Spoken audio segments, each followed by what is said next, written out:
Deus, queridos amigos e irmãos, eu gostaria de chamar a sua atenção para uma passagem da Palavra de Deus que se encontra no livro do profeta Isaías. Eu abrirei no capítulo de número 52 para ler o versículo de número 13. Em Isaías, capítulo 52, versículo de número 13, estas palavras proféticas sobre o Salvador. Eis que o meu servo procederá com prudência, será exaltado e elevado e muito sublime. Nosso título nesta manhã é o sofrimento e a glória de Cristo. Nós fazemos uma breve pausa em nossas considerações no Evangelho de Mateus para voltar o nosso olhar a este texto da Palavra de Deus e o nosso coração a maior de todas as obras, o maior evento na história do universo, a morte sacrificial do Senhor Jesus Cristo para resgatar o seu povo. Eu creio que esta é a mais grandiosa de todas as profecias, não somente na extensão de versículos, mas na qualidade dos detalhes. É uma profecia que fala com clareza dos eventos da vida, do ministério, da rejeição do Senhor e da sua crucificação e ressurreição. Começa aqui neste versículo 13, é uma profecia, e segue por todo o capítulo de número 53, escrita aproximadamente 700 anos antes do nascimento do Senhor Jesus Cristo, e uma profecia, claro, que de uma maneira breve, porém muito detalhada, cobre toda a vida e ministério de Cristo. Bem, é simplesmente impossível tentar forjar na história um evento como este descrito aqui nestes versículos. Há algumas profecias muito breves na Palavra de Deus sobre Cristo, e alguém poderia dizer, isto aconteceu em tal país, em tal história. Não é referência a um Cristo, a um Salvador. Mas quando você lê esta profecia, você vê detalhes. Seria simplesmente impossível atribuir estes eventos, estes detalhes a qualquer outro senão ao Senhor Jesus Cristo. Ou alguém dizer a si mesmo, eu cumpri esta profecia, eu vivi assim, sofri assim e morri desta maneira. É a respeito do Senhor Jesus, não é a respeito de Israel como um povo, como declaram os judeus, mas a respeito do Messias, da pessoa do nosso amado Senhor e Salvador Jesus Cristo. E o nosso intuito nesta manhã, seguindo de uma maneira expositiva e breve nestes versículos, é considerar o custo, o amor do nosso Salvador pelo seu povo. Bem, queridos amigos, eu começo por esta palavra do versículo 13. Cada palavra é importante, são sentimentos que são declarados aqui. Isaías coloca nos lábios do Pai estas palavras: eis, versículo 13, que o meu servo procederá com prudência. Mesmo esta pequena palavra no original é importante, porque ela vem como uma exclamação. Eis, vede, veja aí, analise, coloque o seu olhar nos detalhes. Algo grandioso, algo de pasmar irá acontecer. Eis que o meu servo, é forte no hebreu. Veja, atente, algo notável, o meu servo procederá com prudência. O meu servo, sim, este é um dos cânticos do servo sofredor que nós encontramos na profecia de Isaías. É belo estudar estas profecias sobre o servo sofredor. Talvez em um tempo em casa medite sobre elas. É a respeito de Cristo, esta família de textos que fala sobre os sofrimentos do nosso amado Salvador. Sim, fala sobre a sua glória. Ele será sublime, será exaltado, mas ele deve sofrer. Assim, medite sobre esses textos, mas aqui está um dos cânticos do servo sofredor.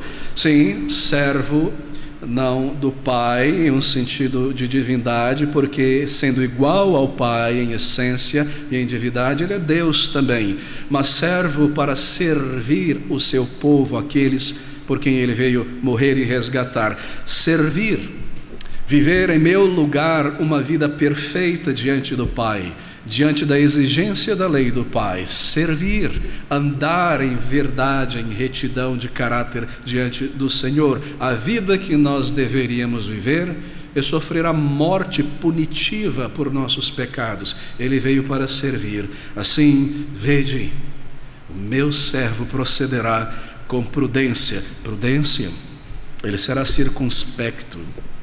A sua vida será uma vida sábia.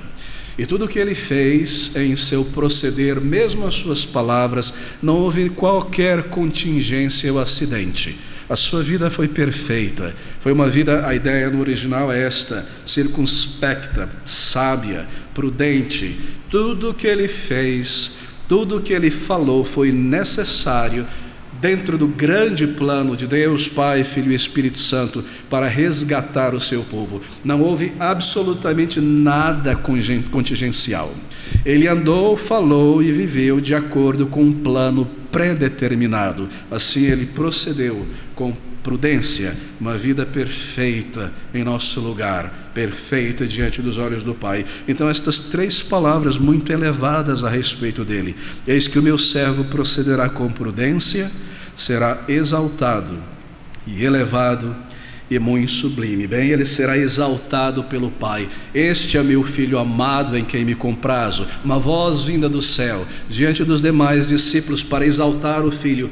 Calai-vos, isto é, a ele ouvi. Exaltado pelo Pai também em sua ressurreição, como o cordeiro sacrificial aceitável diante de Deus, em meu lugar, em nosso lugar. Ele será exaltado e ele será elevado, elevado pelo seu povo, em nosso coração.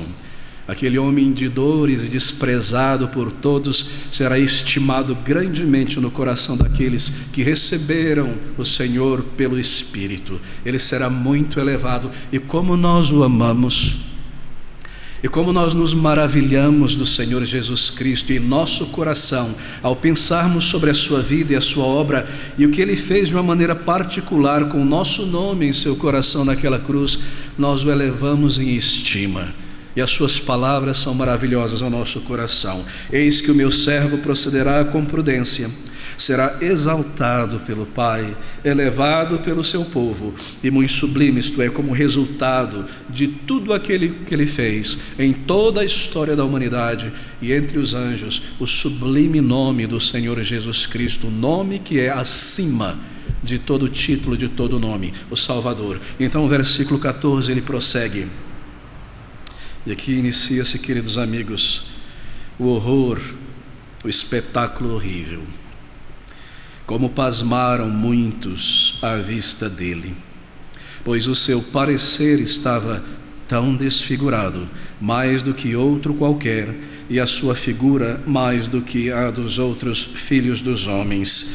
O seu parecer, como pasmaram,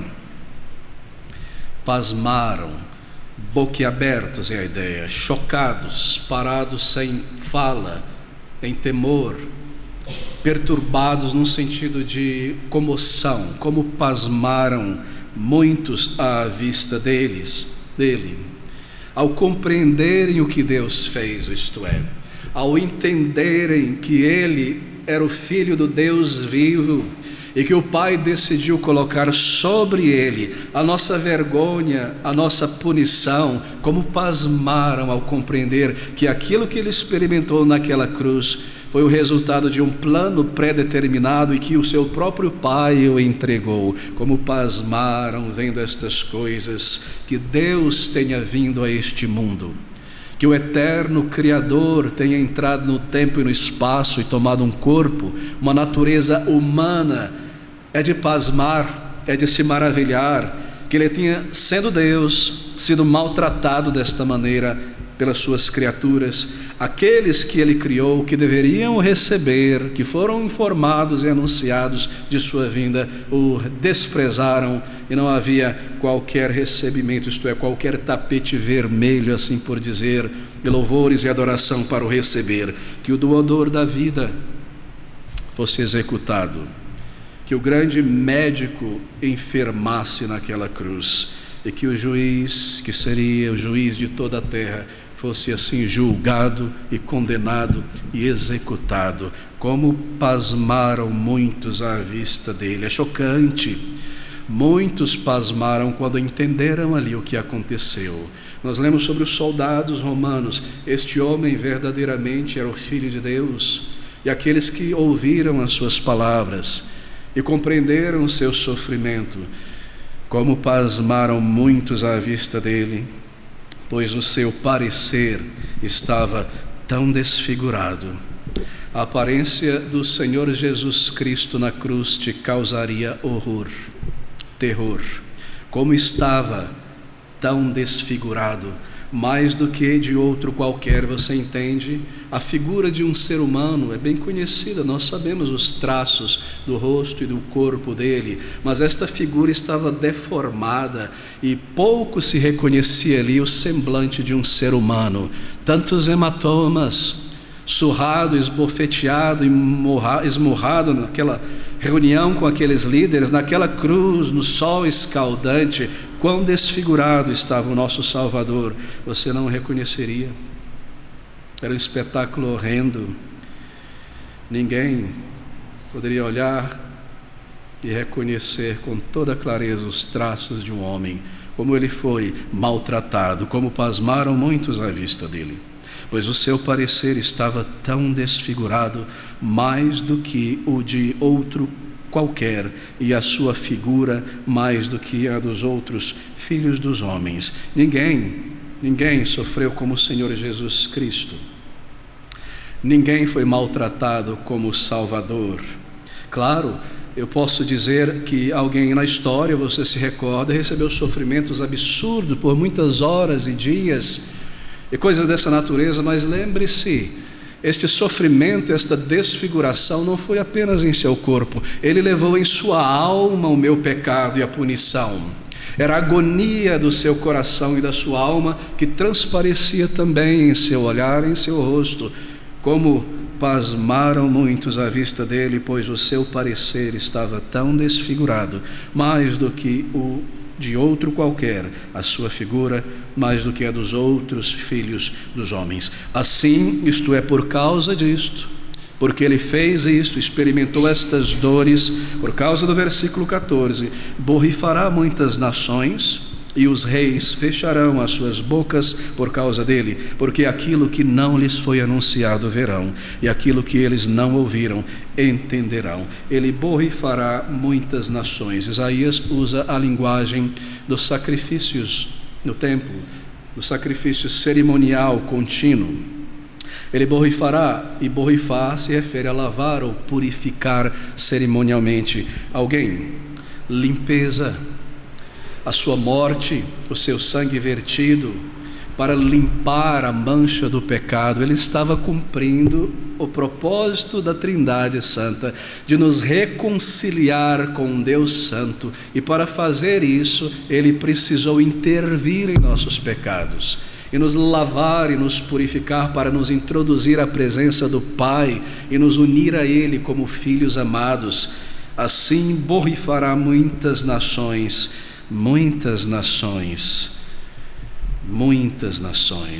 como resultado da sua obra histórica naquele dia, naquela cidade, naquela cultura. Muitas nações seriam abençoadas, não somente judeus, todo o globo terrestre. O evangelho seria pregado então desde Jerusalém a todo lugar e chegar aos confins da terra. O seu sangue, a sua obra de purificar pecadores é tão eficaz.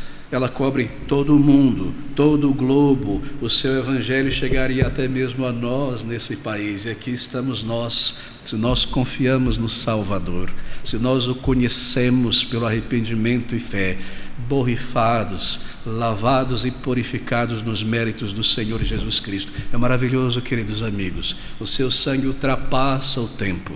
O seu sangue é eficaz para reconciliar pecadores, limpando, lavando-os, trazendo-os ao Deus vivo, ao Deus Santo. É maravilhoso pensar sobre isso. E tudo isso, assim, por causa da sua morte, borrifará muitas nações. Muitas nações. A Igreja de Cristo espalhada por todo o mundo, em todos os séculos. Quando você pensa sobre as civilizações históricas, aquelas que não existem mais hoje, e as civilizações antropológicas, as que existem ainda hoje, você percebe que não há nenhuma comparativamente que se estendeu por mais tempo do que o cristianismo. Sim, embora em nossos dias um grupo pequeno quando comparado a grandes nações, mas o maior de todos os impérios. O maior de todos, a igreja vitoriosa do Senhor Jesus Cristo em todas as épocas, feito de bilhões de homens e mulheres resgatados pelo Senhor Jesus Cristo. Ele borrifará muitas nações, e reis fecharão as suas bocas por causa dele. Mesmo os reis ficarão chocados. O que ele quer dizer com isso? Que reis, e reis no hebraico também significa nações ou reinos. Observe o restante do versículo: fecharão as suas bocas por causa dele, porque aquilo que não lhes foi anunciado verão, e aquilo que eles não ouviram entenderão. Nações e reis tão distantes da cultura judaica de Israel, nações pagãs com outro pano de fundo histórico, cultural, que nunca ouviram a respeito do Deus vivo e do Senhor Jesus Cristo, chegaria até eles o conhecimento destas verdades, e eles ouviriam e diriam coisas desta natureza. Chefes de estados, ao ouvir textos como esses, diriam: quem é este? A respeito de quem o profeta está falando?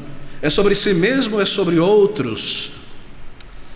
Reis fecharão as suas bocas para ouvir e pasmarão ao compreenderem que Deus veio a este mundo, o Criador, o Salvador, porque aquilo que não lhes foi anunciado verão, e aquilo que eles não ouviram entenderão. E mesmo os reis e rainhas, e quantos há, bom, não é imenso número, poderia ser mais, é claro, mas quantos reis de impérios vieram a conhecer o Senhor Jesus Cristo?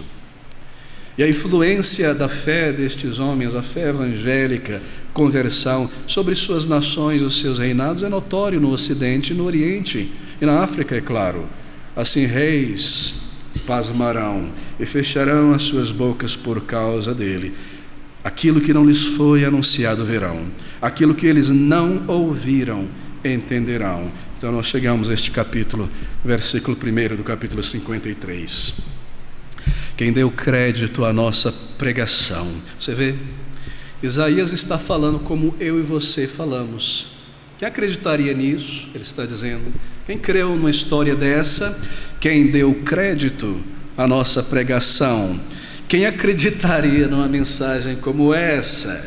Que o Deus santo, que deve punir o pecador, porque Ele é santo, Ele é justo, Ele deve julgar, que este Deus salvaria pecadores e os reconciliaria consigo mesmo. Quem acreditaria em tamanha misericórdia? Quem acreditaria numa história dessa, que o próprio Deus viria a este mundo, que Ele andaria aqui entre nós, e nós o veríamos e o tocaríamos? É simplesmente difícil, impossível que a mente humana creia. Conversando com um muçulmano em outro país um tempo atrás, ele desejou desafiar a ideia da Trindade. Ele disse coisas dessa natureza: como você pode crer que Deus virou um homem? Pensa sobre isso, um homem tomar banho, comer, coisas dessa natureza. Quem deu crédito? Quem poderia jamais pensar que a salvação de um pecador envolveria o Deus eterno vindo a este mundo? E Deus, que deve fulminar o pecador, iria resgatá-lo. Quem deu crédito a uma mensagem como essa, querido amigo? Nem mesmo nós. E a quem se manifestou o braço do Senhor, os seus atos, os seus feitos, a linguagem é gráfica, a quem Ele arregaçou a manga e mostrou poder, a quem Ele se manifestou de uma maneira poderosa e pessoal na vida desta pessoa, a quem Ele revelaria, a quem seria desvelado o braço do Senhor? Bem, não a todo mundo. Porque em nosso orgulho e nossa ignorância a respeito de Deus e nossa tendência a nos afastarmos do nosso Criador, nós não receberíamos. A quem se manifestou o braço do Senhor? Nós não creríamos nisso. Esse homem, um homem judeu traído, executado lá atrás, isso não nos afetaria jamais. A quem se manifestou, se revelou o braço do Senhor. Aqui estamos nós, não é? Neste mundo nós entramos nesta vida, já cegos, já institucionalizados como pecadores, rebeldes, levados pela maré de uma cultura torpe, mundana e satânica, alienados de Deus, mortos numa situação absurda, numa impossibilidade completa de conhecer a Deus ou de sermos libertos deste estado de miséria, cegueira e condenação. Mas Ele abriria os nossos olhos, e no caso de cada um individualmente, Ele estenderia o seu braço de poder para tirá-lo desta condenação. Ele revelaria o seu poder. Quem deu crédito à nossa pregação e a quem se manifestou o braço do Senhor, então de repente você percebe, de repente você entende, Ele morreu por mim. Ele não foi um coitado, traído, lançado fora como um jovem por Judas e quem quer que seja. Ele estava fazendo aquilo por mim, um pecador. Foi por mim que Ele morreu. Eu entendo agora, os meus olhos se abrem e eu vejo o meu Salvador pregado naquela cruz em meu lugar. Quão maravilhoso! O braço do Senhor desvendou a cegueira espiritual e me trouxe daquele lugar, daquela prisão, daquela vida horrível, para a sua luz, para o seu reino. É maravilhoso, queridos amigos. Vem como um choque, não é? Vem como um choque quando pela primeira vez os nossos olhos se abrem. Eu me recordo claramente quando isso aconteceu comigo aos 17 anos. E de repente os meus olhos se abriram e eu entendi, eu sou esse pecador. Eu sou esta pessoa que vive na prática do pecado. Vem como um choque. E a mão do Senhor, o braço do Senhor se estendendo. Eu não creria nisso.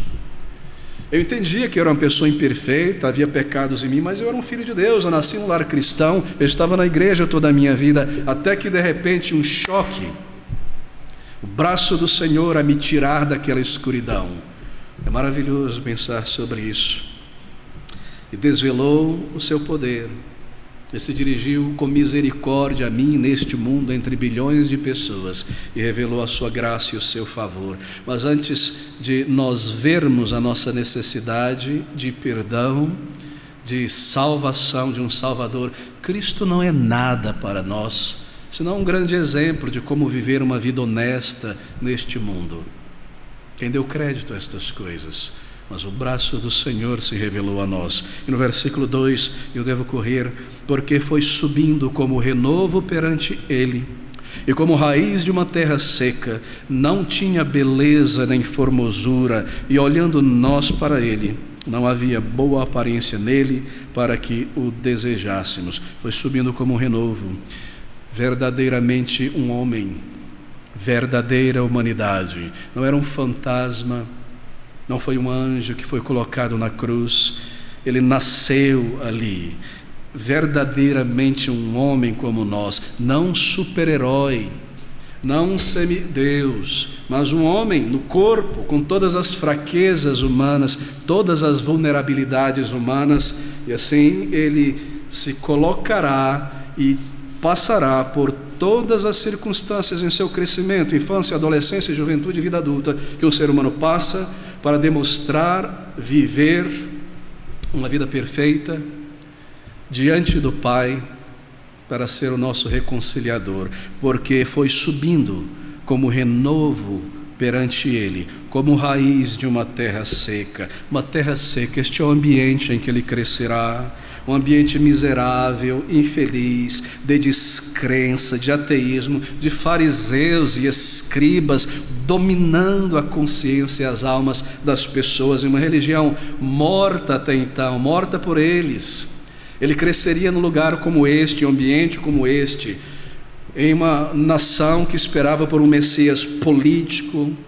E quando eles ouviram a pregação do Senhor Jesus Cristo sobre arrependimento e fé, eles o rejeitaram e não viram nele nada, nenhuma beleza. Ouça essas palavras: como raiz de uma terra seca, não tinha beleza nem formosura, e olhando nós para ele, não havia boa aparência nele, para que o desejássemos como rei. Isto é diante do olhar de Israel. Eles queriam um rei político, poderoso, majestoso, como Saul em sua grandeza, como seu filho Absalão, da planta do pé ao topo da cabeça, formosura real, poder real. E assim, do ponto de vista deles, sobre o olhar daqueles judeus, não havia nada de real nele. não havia uma aparência de realeza que atraísse o olhar daqueles homens. Nós não queremos ele, nós queremos um rei digno, um político que se coloque de ombro a ombro, acima dos ombros de outros reis, e eleve a nossa nação, e nos livre dos gentios, e traga glória outra vez a esta nação.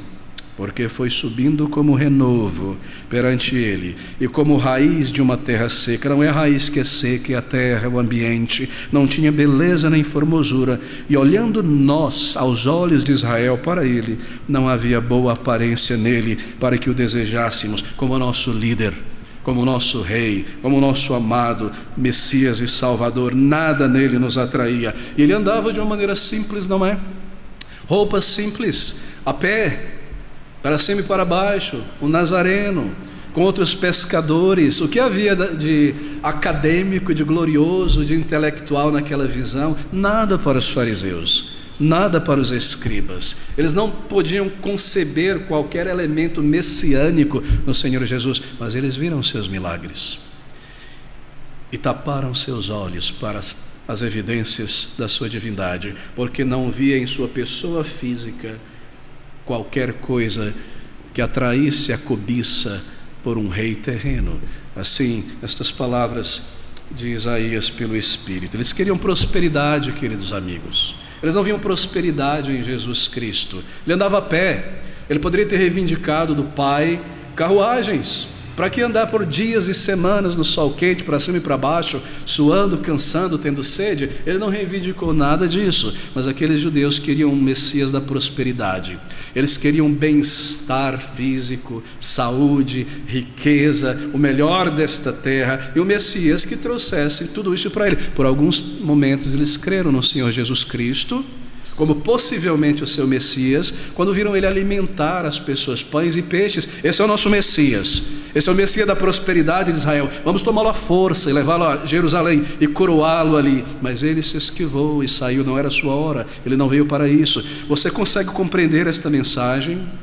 Será que não há pessoas assim em nossos dias que colocam seus pés nos sapatos desses escribas e fariseus e veem em Cristo um gênio da lâmpada, um Messias da prosperidade, alguém que veio a este mundo para levar embora a minha enfermidade física e me trazer riqueza? Esses são filhos do diabo, porque foi o diabo e Satanás que insuflou estas ideias na mente destes homens, e eles apenas repetem a mesma mensagem, e ensinam pessoas a serem cobiçosas e a viverem para este mundo e para esta vida, e buscarem de Deus todos estes bens e bem-estar, e tratam a Deus não como Jeová o Senhor, mas como Mamon, e adoram não o Deus da palavra de Deus. Queridos amigos, é a mesma coisa, e nós fomos assim um dia. Nós buscamos a Deus para o bem-estar, para a resolução dos problemas familiares, do casamento e dos vícios, e assim, quando Ele nos deu estas bênçãos, muitas vezes nós viramos as costas novamente. Deus estava ali para nos blindar de problemas, era o nosso Messias da prosperidade e nada mais. Nós não percebíamos nele,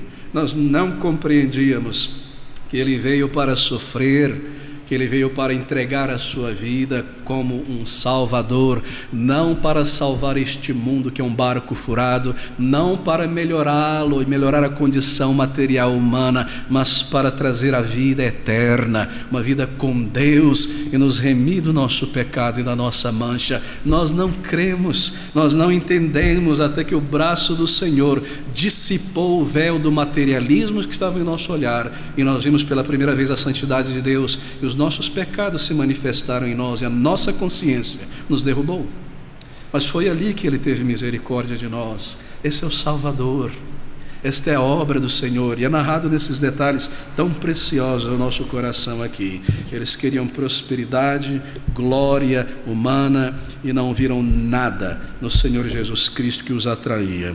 Mas verdadeiramente Ele tomou sobre si as nossas enfermidades e as nossas dores levou sobre si, e diante disso, por causa disso, nós o reputávamos por aflito. Foi Deus que o feriu. Ele é um pecador, ferido de Deus e oprimido. Bem, estes sofrimentos, observe, são duas palavras aqui: tomou sobre si as nossas enfermidades. Algo muito importante aqui neste versículo 3 que eu pulei, mas eu preciso retornar. Volte comigo ao versículo 3. Era desprezado e o mais rejeitado entre os homens. Observe, duas palavras: homem de dores e experimentado nos sofrimentos. Dores e sofrimentos. São duas palavras e duas coisas diferentes aqui no texto. Dores, é claro, na sua cruz.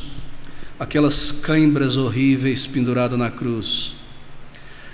A sede cortante na garganta, aqueles espinhos pontiagudos em sua testa, os hematomas doloridos, os cortes profundos na sua costa. Dores, mas também sofrimento. Seus sofrimentos. Fala sobre a alma, não é? Quantas vezes ele olhou para Jerusalém e chorou. Aqueles para quem ele veio, em particular naquele momento histórico, o rejeitou. Jerusalém, Jerusalém, a tua destruição está chegando no ano 70, e quantas vezes te chamei para um lugar de refúgio debaixo dos meus braços e simplesmente, como uma criança rebelde, amante do pecado, disseste não. Você se recorda do Senhor Jesus Cristo, um homem de sofrimentos, Lázaro? Às vezes nós perguntamos: será que o Senhor Jesus Cristo sorria? Certamente ele sorria. Mas há um registro dele chorando e perturbado dentro de si mesmo, comovido.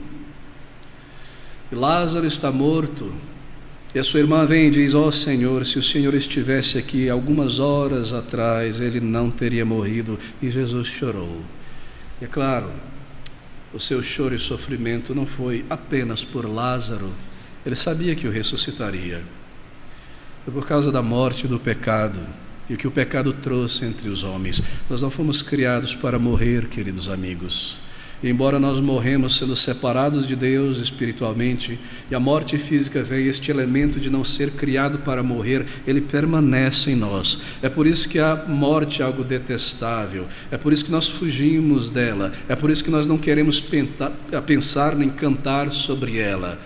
Jesus chorou ao ver a destruição da rebelião humana trazida sobre si, famílias destroçadas, amigos separados, casais separados, toda a miséria da morte e a luz e o conhecimento do Deus vivo oculta por nossos pecados.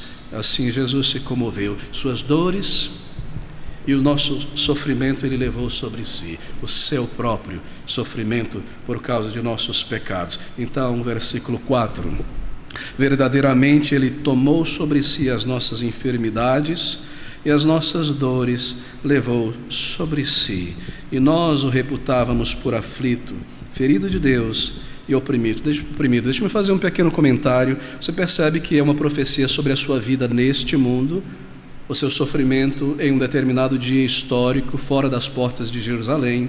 Assim, estas palavras levou sobre si, tomou sobre si nossas enfermidades, levou sobre si as nossas dores, se referem aos pecados, às curas também que ele realizou enquanto estava aqui. Foi em seu ministério humano pessoal. Ele curou a milhares e milhares de pessoas.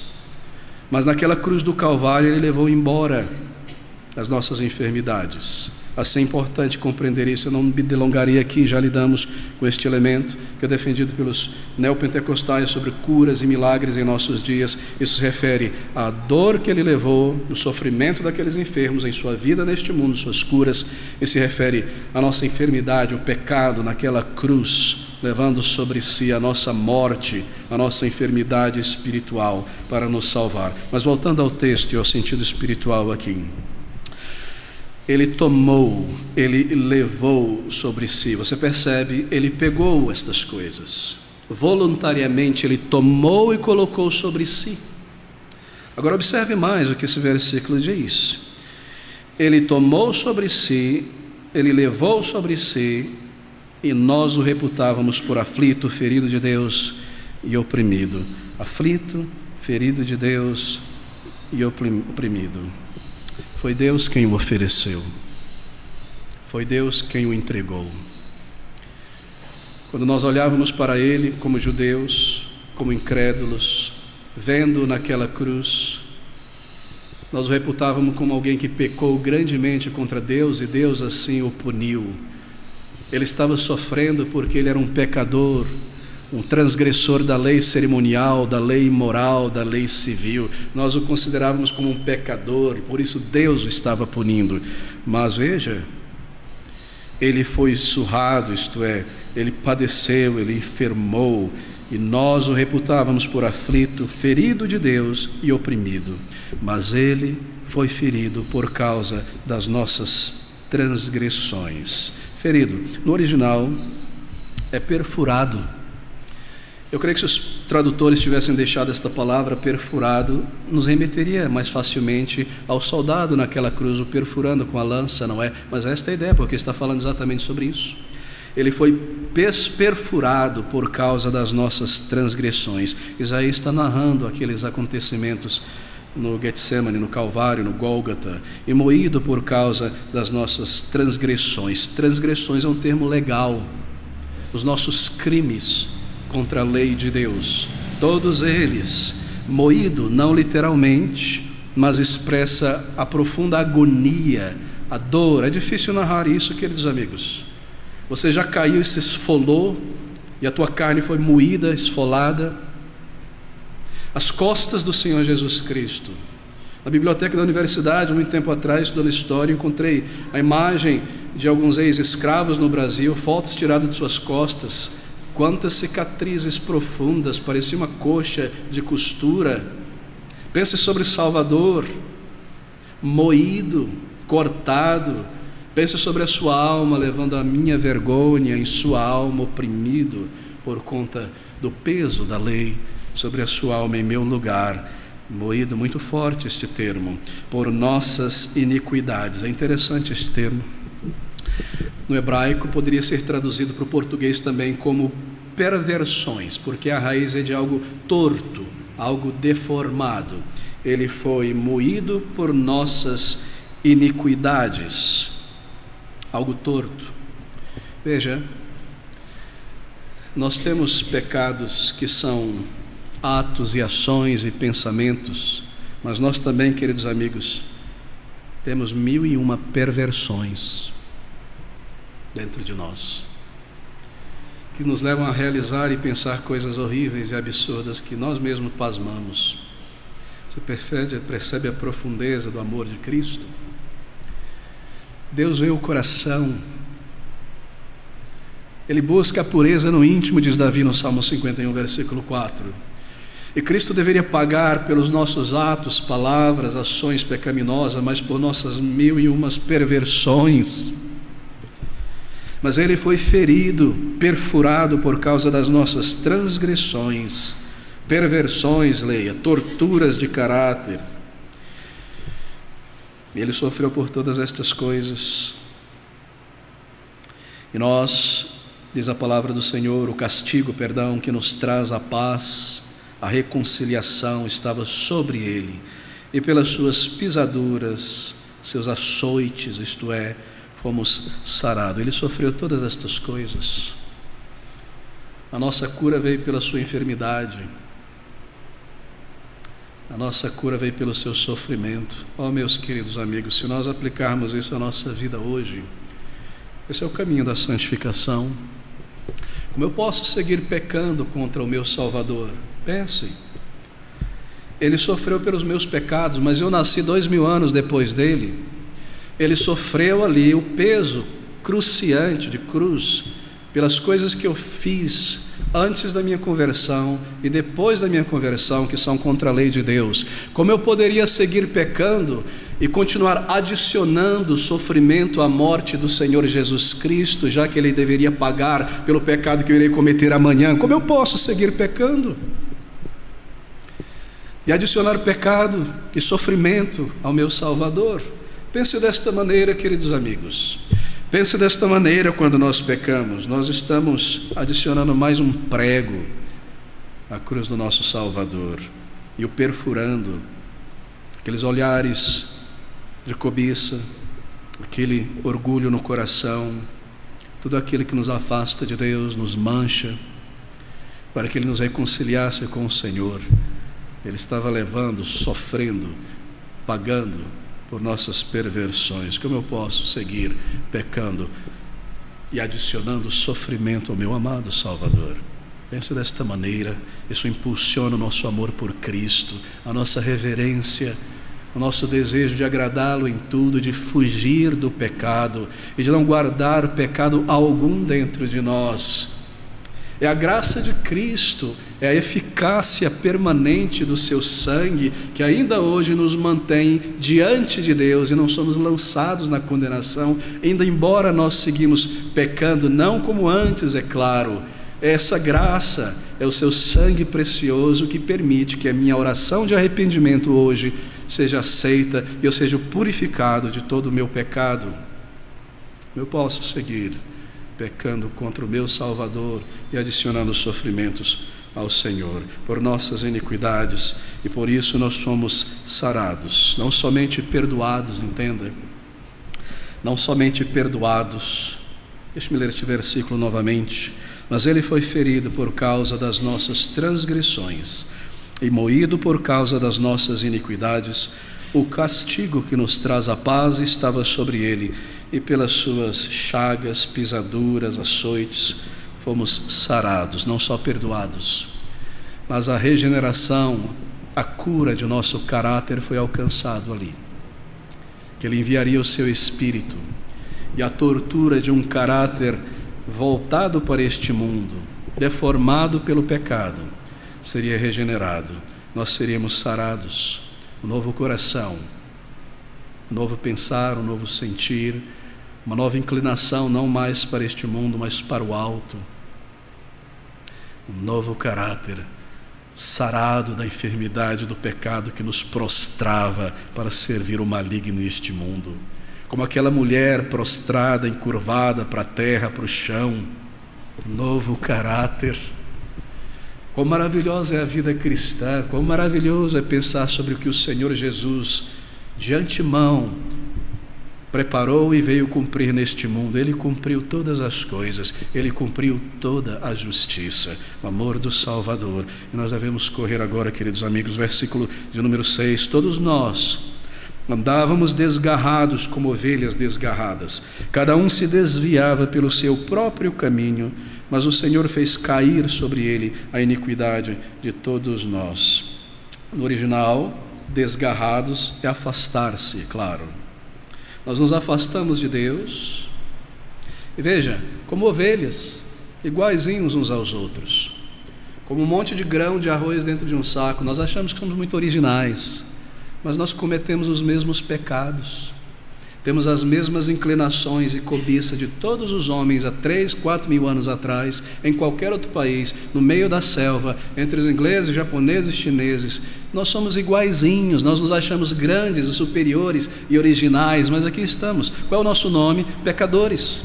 E nós nos desgarramos, buscando viver uma vida longe de Deus, cegando a consciência, nos afastando dele. Concupiscência da carne, dos olhos e a soberba da vida é típica de todo ser humano. Não há nada de original em outros países. É o mesmo ser humano e as mesmas inclinações e os mesmos pecados. Todos nós, diz a palavra de Deus, andávamos desgarrados como ovelha, cada um se desviava pelo seu caminho, mas o Senhor fez cair sobre ele, pelo seu próprio caminho. E nós nos desviamos de Deus para nos tornar o centro de todas as coisas. O meu caminho sou eu que traço, sou eu que determino, eu sei da minha vida. Nós dizemos isso pela maneira como nós vivemos. Nós nos desviamos para ser o centro de todas as coisas, mas o Senhor fez cair sobre ele, a iniquidade de todos nós. Nós nos espalhamos carregando as nossas iniquidades, perdidos, separados, longe de Deus, e o Senhor fez cair sobre ele, reúne estas iniquidades de todos aqueles por quem Cristo morreu e as coloca sobre o Senhor Jesus Cristo. Ele fez cair sobre o Salvador, ele reuniu todo o pecado do seu povo em um momento, naquela cruz de dor e agonia, naquele momento em que ele é deformado, em que ele morre, em que ele paga, sofrendo todo o pecado de seu povo, para nos redimir como uma família, um povo, o povo que o Pai escolheu para si, para a eternidade. Mas o Senhor fez cair sobre ele a iniquidade de todos nós. A linguagem aqui é muito elevada. Ele foi oprimido e afligido, mas não abriu a sua boca. Como um cordeiro foi levado ao matadouro, e como a ovelha muda perante os seus tosqueadores, assim ele não abriu a sua boca. E como poderia? Ele não defendeu a si mesmo diante do Sinédrio, diante dos romanos. Veja, ele nunca pecou. Ele poderia ter protestado e dito: eu não cometi nenhum desses pecados, vocês me julgam injustamente e me executam injustamente. Mas ele não reivindicou, ele não reclamou, ele não protestou, ele não podia fazer isso. Ele não deveria abrir a sua boca. Por quê? Porque ele estava tomando a responsabilidade dos pecados de todos os homens e mulheres que ele amou e veio a este mundo salvar. Ele deveria calar-se. Ele estava levando de fato o pecado. Assim ele não reivindica, ele não protesta, ele não levanta a sua voz. Como poderia? Ele assumiu a nossa culpa para levar a nossa punição. Nenhuma defesa, não é? Ouça essas palavras na sequência, falando sobre o seu julgamento. Da opressão e do juízo foi tirado. Ele não recebeu um juízo digno. O Sinédrio não o julgou segundo os parâmetros. Eles não ouviram testemunhas verdadeiras. Não houve julgamento para ele. Ele foi tirado de um julgamento justo. Da opressão e do juízo foi tirado. E quem contará o tempo da sua vida? Quem contará o tempo da sua vida? Foram poucos, não é? E quem pode dizer: veja, ele nasceu e viveu e recebeu um nome, um sobrenome, e aqui está a sua posteridade humana, o seu filho, o seu neto, o seu bisneto, e ainda hoje em dia pessoas que descendem do Senhor Jesus. Quem poderia dizer isso? Como um homem, nenhuma posteridade neste mundo. Mas, queridos amigos, ouça a sequência do versículo. Deixe-me pular, versículo 11. Ele verá o fruto do trabalho da sua alma. Bilhões de filhos e filhas espirituais. Um coral gigantesco de vozes em louvor a Ele. O fruto do seu trabalho. Quem contará, numerará a sua vida? Porquanto foi cortado da terra dos viventes, pela transgressão do meu povo ele foi atingido. E puseram a sua sepultura com os ímpios e com o rico na sua morte. É um versículo difícil, na verdade, de ser interpretado, mas quando nós pensamos de uma maneira mais simples, historicamente, já que ele está falando sobre os eventos da sua morte, enterro, crucificação, nós conseguimos entender. E puseram a sua sepultura com os ímpios, isto é, eles cavaram 3 valas, uma para 2 salteadores e a terceira para ele como ímpio.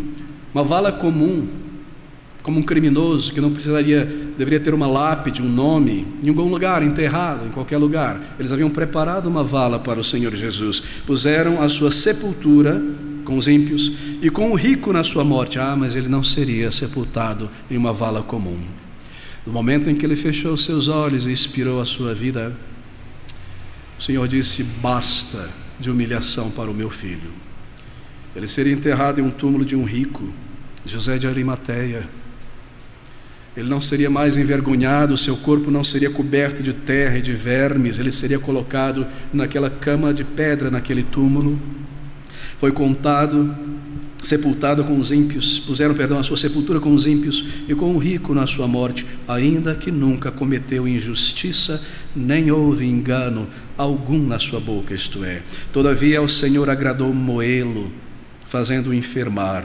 Quando a sua alma se puser por expiação do pecado, a sua alma, lembre-se, nenhum filme de Hollywood pode retratar um mínimo dos sofrimentos do Senhor Jesus, porque o seu sofrimento não foi apenas em seu corpo, querido amigo, foi em sua alma. Pense sobre aquelas horas que antecederam a cruz no Getsemane, a intensidade da agonia que já tomava o coração de Cristo, o seu sofrimento, ao ponto da intensidade de forçar o suor, não é? Uma hemorragia, basicamente.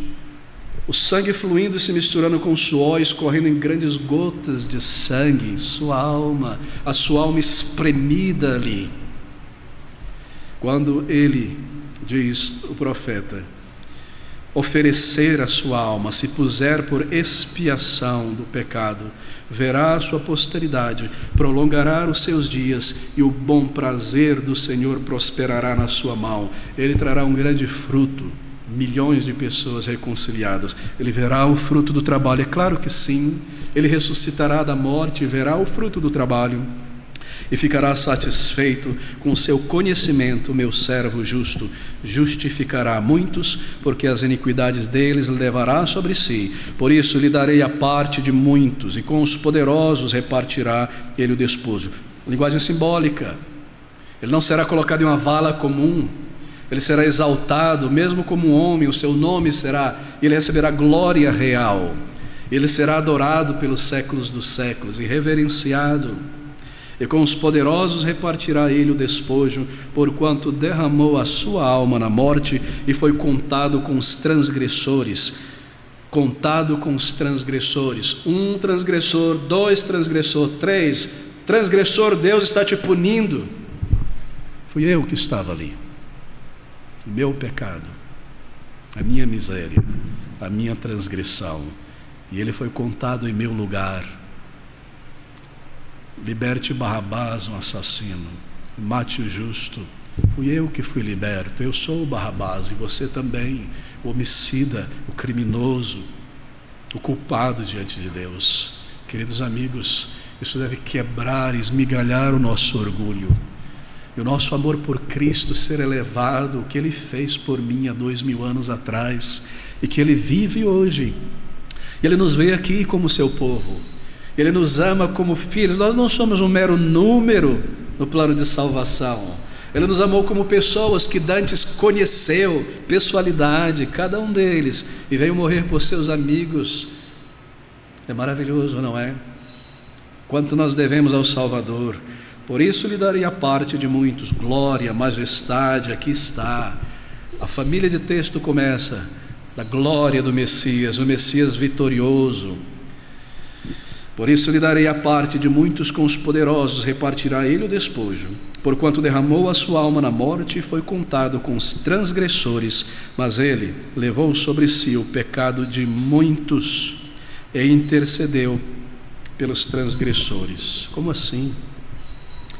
Isaías está nos dizendo que mesmo naquela hora, quando o Senhor Jesus estava ali, o seu corpo massacrado, a sua agonia, a sua morte, aquilo era uma intercessão diante do Pai.